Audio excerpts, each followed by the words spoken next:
yeah, well, the whole flood thing was kind of harsh. And so pointing out that there were steps that could have been taken and also that I doubt in the aftermath have been taken, even though everyone knows now exactly what had happened, is, you might consider it a diagnosis, but it's irrelevant, because what I'm really trying to tell you is how the mythological stories would line up on this.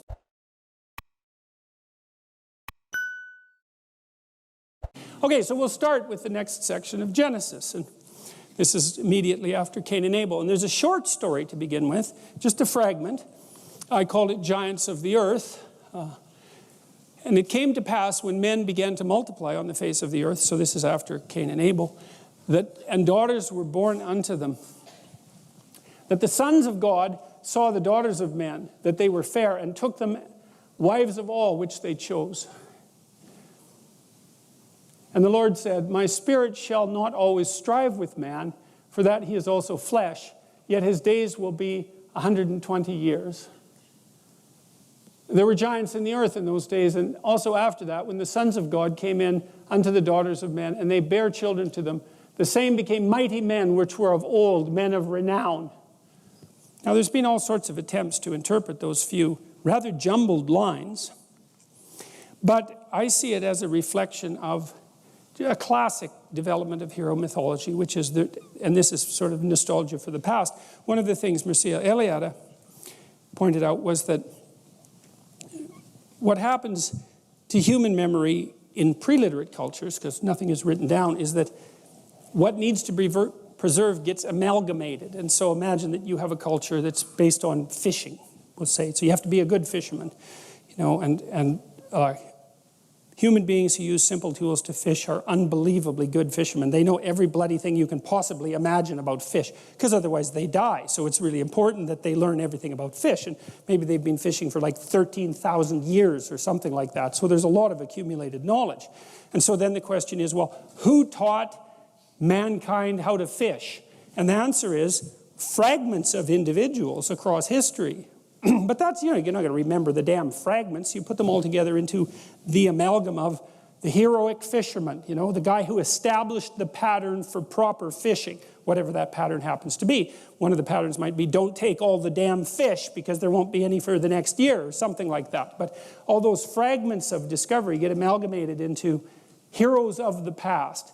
And then what you do if you're a fisherman is you act out the heroic fisherman of the past. And so the idea that there were men of renown or heroes in the past is just a fragmentary, what would you call? It's just a fragment of that sequence of ideas. That back in the past there were mighty human beings who established the proper patterns of being. And they were the sons of God who took the daughters of men to wife. Now, and it's interesting too, because we do know that the more competent men are disproportionately likely to leave offspring. So it's a perfectly reasonable way of formulating the circumstance. On to the flood. This is from Mircea Eliade, who wrote a book called A History of Religious Ideas, which I would strongly recommend. It's a 3-volume set. It's quite readable, and it's brilliant. It's brilliant. I really like it. And this is what Mircea Eliade had to say about flood myths. As has been well known since the compilations made by R. Andre, H. Usner, and J.G. Fraser, who wrote The Golden Bough, the deluge myth, the flood myth, is almost universally disseminated. It is documented on all the continents, although very rarely in Africa, particularly in the desert, unsurprisingly. And on various cultural levels. A certain number of variants seem to be the result of dissemination rather than spontaneous regeneration, let's say, first from Mesopotamia and then from India. It is equally possible that one or several diluvial catastrophes gave rise to fabulous narratives, but it would be risky to explain so widespread a myth by phenomena of which no geological traces has been found. Well, Eliade wrote this quite a while ago. I think he wrote that book perhaps in the 80s, maybe in the 70s. But since then, there actually has been quite a bit of evidence advanced in various circles for the existence of catastrophic floods that occurred within the relative memory of relative human civilization memory, let's say. So the West Coast Indians, for example, I suppose that's the wrong word. The West Coast I don't know what to say either. I know Kwakwaka'wakw Carver, who told me a flood story, and they have a story that's almost identical to the story of Noah, except, of course, it involves giant canoes, but it's the same story. They release, if I remember correctly, a raven, but Noah releases a raven first and then a dove once the flood comes to an end. And it has a Tower of Babel issue, too, the same story. So the canoes are all put together. It's not one giant canoe, it's a bunch of canoes all together. They ride out the flood. And then the canoes separate and go all over the world, and that's why there are people all over the world. So anyways, the story is very widely disseminated. But, there were floods in North America not that long ago. So there were floods. You can look up the Missoula floods 15,000 to 13,000 years ago. And the Kwakwaka'wakw people have probably been on the West Coast for something like 13 to 14,000 years. So, and, you can maintain an oral tradition for a very, very long time. You think, no, but traditional societies don't change. That's why they're traditional. And so they have the same stories over generations. They remember the same stories. So when the Missoula floods, which were a consequence of melting glacial ice, discharged up to, they figure there were 55 of them between 15,000 and 13,000 years ago, discharged volumes up to 15 times the volume of the Amazon River. So these are major league floods. And then Sears et al. Published a paper in 2008 called Climate Change and Post-Glacial Human Dispersals in Southeast Asia, claiming that there were multiple floods, particularly affecting Southeast Asia between 15,000 and 7,000 years ago. So Iliad might be a bit wrong about the notion that there were no geological traces of such catastrophic flooding. But anyways, it doesn't matter because we're still looking at this from a psychological perspective, and that's fine. The majority of the flood myths seem in some sense to form part of the cosmic rhythm. The old world, peopled by a fallen humanity, is submerged under the waters. And sometime later, a new world emerges from the aquatic chaos. In large number of variants, the flood is the result of the sins or ritual faults of human beings. Sometimes it results simply from the wish of a divine being to put an end to mankind. The chief causes lie at once in the sins of men and the decrepitude of the world. It's a brilliant analysis, partly because it draws this lovely parallel between, which I mentioned a bit earlier, between the fact that things go wrong all by themselves, but that you can speed that along by not paying any attention, So if you're in a relationship, relationship takes an awful lot of maintenance.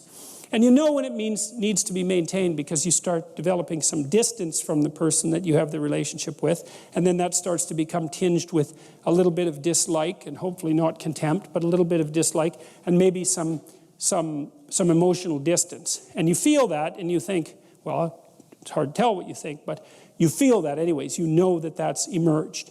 And so then you have a chance at that point to repair whatever's gone wrong. And that would require some retooling on both of your parts, maybe one person more than the other, but whatever. It would require a serious discussion like, look, I've noticed that this has been happening, and maybe it's you and maybe it's me, and we should probably figure it out, because if it was you, that'd be convenient and everything, but if it was me, then I'd like to fix it, because then it would be fixed. And so that's why you listen to your partner, because they might tell you that there's something stupid about you that you don't know, and then if you could fix that, then you wouldn't have to be stupid in that way anymore. And it's actually one of the it's one of the genuinely useful features of having a partner, because do you really want to be stupid and then continue to repeat your mistakes ad nauseum for the rest of your life? I know it's more convenient to do that than to have a knock down, drag them out argument about just exactly why you're stupid and how you could fix it. But still, it's better to have the argument. So the chief causes lie at once in the sins of men and the decrepitude of the world. And the sins there are generally either acts of commission, where people do things that they know to be wrong, or they fail to do things that they know would be right. Doesn't really matter. Sins of commission are usually judged more harshly, say within the Judeo-Christian tradition, but I think there might be a bit of an error in that, because sins of omission can be a real catastrophe. And so here's a flood idea. You tell me what you think about this. So there's this idea that a judgmental being will flood you out if you continue on your wayward ways. And that seems like a little bit of, it's one of the examples of Jehovah being a little on the harsh side in the Old Testament, not something that modern people really approve of so much, because we like our gods sort of domesticated, let's put it that way. And unfortunately, that isn't how it tends to work. But I've often thought about the reaction in North America to the hurricane in New Orleans. Because there's two ways of reading that, right? One is Mother Nature has a little fit and sends a hurricane into New Orleans and wipes everyone out. And isn't that a catastrophe? And isn't that an example of our fragility in the face of natural power? But there's another way of reading it. Maybe this is unfair, but it'll do for the purpose of illustration. It's like, you know, the Dutch build dikes, right, to keep the ocean back. And they're actually pretty effective at that because their country is mostly underwater. And it turns out that if you go to Holland, it's actually not underwater. And so their dikes are working. And so the Dutch, who are very organized people, and they better be because their country is supposed to be underwater, right? So you better be organized if your country is supposed to be underwater. And so they are very organized, and they have a rule for their dikes, which is they try to estimate the worst possible oceanic storm that will come in 10,000 years and make sure that the dikes will withstand that. Well, from my reading, the Army Corps of Engineers in New Orleans built the dikes for a storm every 100 years. And that's not so good because we live about 80 years, let's say, so that means the probability that one of those storms is going to come whipping by in a lifespan is pretty damn high. And then, so that perhaps wasn't the wisest of planning, especially because some of New Orleans is actually supposed to be underwater. And then worse, you know, Mississippi is a state that's quite well known for its corruption. And so you might also say that a tremendous amount of the money and time and resources that could have and should have and was planned to go towards fixing the problem didn't. And so the hurricane came along and, oh my God, wasn't it a natural disaster? And the question is, what bloody well makes you so sure that it was a natural disaster, right? Because if the infrastructure would have been maintained and built to the specifications that were certainly technically possible and would have actually been less expensive in the long run to build, and everyone knew it, and the hurricane came along and wiped out the city, why do you think that's a natural disaster? To me, that's a natural example, if you think about it from a metaphorical perspective, of a judgmental God deciding to use a flood to teach a moral lesson. And you might say, well, that's pretty harsh. What about all those flood survivors? It's like, yeah, well, the whole flood thing was kind of harsh. And so pointing out that there were steps that could have been taken and also that I doubt in the aftermath have been taken, even though everyone knows now exactly what had happened, is you might consider it a diagnosis, but it's irrelevant because what I'm really trying to tell you is how the mythological stories would line up on this, because you can tell a story about Mother Nature manifesting her catastrophe and potential for tragedy, or you could tell another story of an absolute failure of the human social structure and the human individual level because of the corruption to address a problem that everyone knew was there. And so that's a good example of how the flood comes when you're not